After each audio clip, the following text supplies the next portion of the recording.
Alright, so আমি recently এই iPhone কিনছি আমার সেকেন্ডারি ভিডিও ক্যামেরা হিসেবে ইউজ করার জন্য।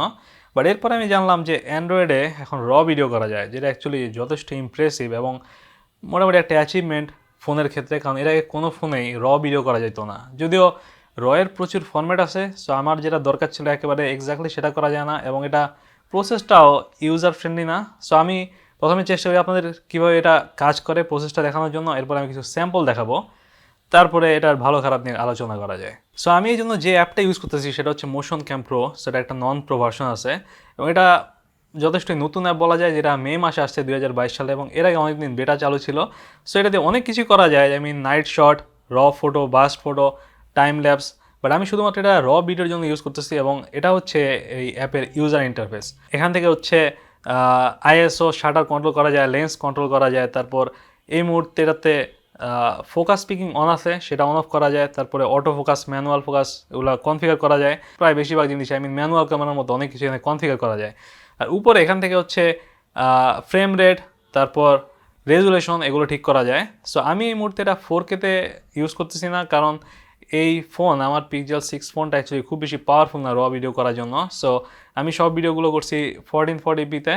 4K-তে করলে আমি কিছু ফ্রেম ড্রপ করতেছি। সো আমি আশা করতেছি ভবিষ্যতে আমি যখন মোবাইল চেঞ্জ করবো তখন হচ্ছে আমি পুরোপুরি 4K ইউজ করতে পারবো, কারণ এই র ভিডিওগুলো অ্যাকচুয়ালি প্রচুর স্টোরেজ নেয়। অন অ্যাভারেজে প্রতি সেকেন্ডে 75 মেগাবাইট করে খরচ হয়। সো প্রতি 10 সেকেন্ডে প্রায় 1 জিবির মতো খরচ হয়ে যায়, সেটা অ্যাকচুয়ালি খুবই হাই, এবং এটা খুব দ্রুতই ফুল হয়ে যায়। আমার অলরেডি 75% পর্যন্ত ইউজ হয়ে গেছে 120 জিবি ফোনের ক্ষেত্রে। সো ইউআইয়ের হিসাবে এটা খুব একটা কমপ্লেক্স কোনো অ্যাপ না, খুবই simple. Just frame rate, resolution এগুলো ঠিক করলে আপনি ডাইরেক্ট র ভিডিও শ্যুট করতে পারবেন। তবে শ্যুট করার পরে এখানে আপনাকে ম্যানেজ ভিডিওতে ক্লিক করতে হবে, এবং এখান থেকে আমরা আমাদের শ্যুট করা ভিডিওগুলো দেখতে পারতেছি, এবং এই ভিডিওগুলো এক্সপোর্টের ক্ষেত্রে একটু ভেজাল আছে। আমি এটা কিছুটা নন ইউজার ফ্রেন্ডলি আর কি। সো এখানে ব্যাপারটা হচ্ছে এই অ্যাপটা করে কি, প্রত্যেকটা সেকেন্ডে একটা করে র ছবি তুলে। আই মিন প্রায় এখন সব ফোনই র ছবি তুলতে পারে, যেটা ডিএনজি ফরম্যাটে হয়। সো এই অ্যাপটা যা করে, প্রতি সেকেন্ডে একটা করে র ছবি তোলে, এবং তারপর এই র ছবিগুলো আপনি একটা ফোল্ডারে এক্সপোর্ট করতে পারবেন। তারপর সেই ফোল্ডারটা আপনাকে পিসিতে নিতে হবে বা আপনার এডিটিং সফটওয়্যারে নিতে হবে। সো এই র ফটোসগুলো যখন একটা ফোল্ডারে থাকে, এই পুরো ফোল্ডারকে একটা ভিডিও হিসাবে এক্সপোর্ট করা যায় দাভিঞ্চি রিজলভ ভিডিও এডিটিং সফটওয়্যারের মাধ্যমে, এবং এছাড়াও তাদের নিজস্ব এডিটিং সফটওয়্যার আছে, সেটা দিয়েও এক্সপোর্ট করা যায়। সো এটা যথেষ্টই সময় সাপেক্ষ ব্যাপার। আপনাকে র ছবিগুলো প্রথমে প্রসেস করতে হবে, তারপর সেগুলো পিসিতে নিতে হবে, এবং তারপর সেগুলো ভিঞ্চি রিজলভে এডিট করতে হবে। যেহেতু এটা র ফরম্যাট, এমনি এই ফরম্যাটের একটা নাম আছে, সেটা হচ্ছে ডিএনজি র ফরম্যাট। আমি যতটুকু জানি ক্যানন ক্যামেরা এই ফরম্যাট ইউজ করে, যে র ছবিগুলোকে একটা ভিডিওতে ট্রান্সফার করা। সো এই ফরম্যাটেরও আই মিন অবশ্যই সুবিধা আছে র এর মতোই। আপনি চাইলে কালার গ্রেডিং, স্যাচুরেশন, এক্সপোজার অনেক কিছু এডিট করতে পারবেন এবং শ্যুট করার পরেও। সো এটা হচ্ছে র এর মেন সুবিধা আর কি। বাট আমার কাছে এটা অন্যান্য র ফরম্যাটের মতো খুব বেশি ইউজার ফ্রেন্ডলি মনে হয় নেই, এবার বিশেষ করে যেহেতু আমি এই ফরম্যাটে নতুন। সো আমি যেটা করছি, আমি মেনলি এখান থেকে এটাকে লক ফরম্যাটে এক্সপোর্ট করছি। সো লক ফরম্যাটটা হচ্ছে এটাতে কালার কম থাকে এবং কালার সব ব্যালেন্স থাকে, যাতে হচ্ছে আমি নিজের মতো কালার গ্রেড করতে পারি। এবং এখানে আমি যেমন র ছবিগুলো এক্সপোর্ট করলাম, সেরকম আরেকটা অপশন আছে, সেটা হচ্ছে রেন্ডার ভিডিও।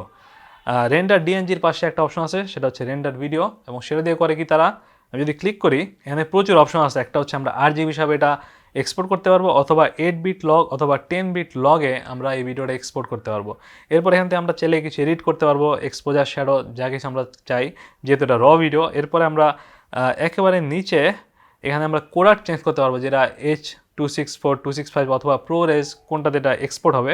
সো আমি নর্মালি প্রোরেজে করি, এবং প্রোরেজের অনেকগুলো ভার্সন আছে, সবগুলোই নর্মাল ভার্সনের চেয়ে বা নর্মাল MP4 ভার্সনের চেয়ে বেশি ডাটা রাখে। সো যে কোনো এটা করলে আমার জন্য এনাফ আমার মনে হয়। এরপর আমরা যে কোনো রেজুলেশন এটা এক্সপোর্ট করতে পারি। সো এভাবে আমি লক ফরম্যাটে ভিডিওগুলো এক্সপোর্ট করতেছি, এবং যাতে আমি পরে প্রিমিয়ার প্রোতে নিজে এডিট করতে পারি এবং নিজে কালার গ্রেড করতে পারি। সো মেনলি আমার রয়ের চেয়ে লক ভিডিওটাই বেশি দরকার ছিল, কারণ বেশিরভাগ ফোনে লক ভিডিও করা যায় না। লাস্ট টাইম আমি যখন দেখছিলাম যে এলজি ফোনগুলোতে লক ভিডিও করা যায়, বিশেষ করে V30 বা তার পরের ফোনগুলোতে। সো ওইটাই মেনলি আমার দরকার ছিল, ওইটাতে আমার কাজ হয়ে যাবে। সো যে ভিডিওগুলো আমি আপনাদের দেখাচ্ছি, এগুলো হচ্ছে সব আমার নিজের কালার গ্রেড করা, সবগুলো প্রিমিয়ার প্রোতে এডিট করা না। এই ভিডিওগুলো দেখতে পিক্সেলের ডিফল্ট সেটআপ হচ্ছে যথেষ্ট আলাদা। এই সবগুলো ভিডিওই লক ছিল, এবং পরবর্তীতে আমি কালার গ্রেড করছি, এবং এটা দেখতে যথেষ্টই সিনেমাটিক লাগে আমার ব্যক্তিগতভাবে যা মনে হয়। এবং এই ফোনের নর্মাল ভিডিওর চেয়ে এটার ভাইবই যথেষ্টই আলাদা। কালার খুবই ন্যাচারাল এবং দেখলে মনে হয় যে অ্যাকচুয়াল একটা ডেডিকেটেড ক্যামেরা দিয়ে রেকর্ড করা, ফোনের ক্যামেরা দিয়ে রেকর্ড করা না। এবং যেহেতু এই অ্যাপটা আপনাকে একটা ম্যানুয়াল ক্যামেরা সেট আপ দেয়, সো আপনি চাইলে আইএসও, শাটার স্পিড, ফোকাস সব কিছুই নিজের মতো চেঞ্জ করে নিতে পারবেন। এবং জিক্যাম অ্যাপের মতো যখন আপনি এই অ্যাপটা আপনার ফোনে ইনস্টল করবেন, সেক্ষেত্রে আমি মনে করি যে এটা ডিফল্ট ক্যামেরার চেয়ে অনেক এক্সেপশনাল ভিডিও কোয়ালিটি আপনাকে দিতে পারবে। এবং আপনি যদি নিজস্ব কালার গ্রেডিং জানেন, সেক্ষেত্রে আপনি যে আপনার ইচ্ছা মতো কালার গ্রেডিং করে একটু পুরোপুরি ডিফারেন্ট ভিডিও করতে পারবেন এই ক্যামেরার মাধ্যমে। আর ফোনের হার্ডওয়্যার, সেন্সর এবং এই অ্যাপ যত দিন দিন আপডেট হবে, ততই হচ্ছে এটার ক্যাপাবিলিটি বাড়বে এবং ভিডিও যথেষ্ট ইমপ্রেসিভ হবে আমি আশা করি।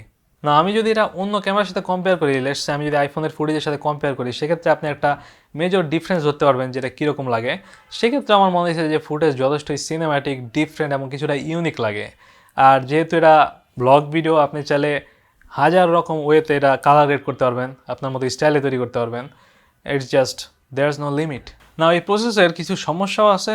প্রথম সমস্যা হচ্ছে পুরো প্রসেসটাই একেবারে ইউজার ফ্রেন্ডলি না।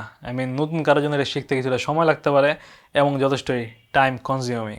এরপর যেহেতু এই ফোনের সেন্সরগুলো যথেষ্টই ছোটো, সেক্ষেত্রে এটা ভিডিও নেওয়ার সময় যথেষ্ট নয়েজ অ্যাড করে। নর্মালি আমরা যখন ফোন দিয়ে ভিডিও করি, ফোনের অ্যালগোরিদম এবং সফটওয়্যার অনেক নয়েজ বাদ দিয়ে দেয়, বাট যখন ভিডিও করি তখন আমাদের সেন্সর যা দেখে সবই পিক আপ করে, সো আপনি প্রচুর নয়েজও পাবেন, সেগুলো আপনাকে এডিটিংয়ের সময় বাদ দিতে হবে।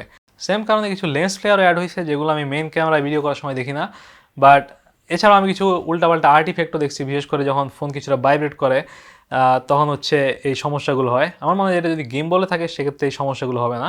But that's it. আমি মনে করি যে এত সমস্যার পরে এবং প্রসেসের পরে এটা যথেষ্ট ইমপ্রেসিভ একটা জিনিস এবং এটার ফিউচার যথেষ্টই ভালো। এবং এটা জাস্ট মাত্র শুরু হলো এবং আরও 2-1 বছর পরে আমার মনে হয় যে সফটওয়্যারগুলো যথেষ্টই পাওয়ারফুল হবে, সেন্সর আরও অনেক বড় হবে, তখন ভিডিও দেখতে অ্যাকচুয়াল ক্যামেরার মধ্যে লাগবে আমি আশা করতেছি। But this is really amazing technology. এটা জাস্ট ইমপ্রুভমেন্টই হবে এখন থেকে। But that's it. দেখা হবে নেক্সট ভিডিওতে।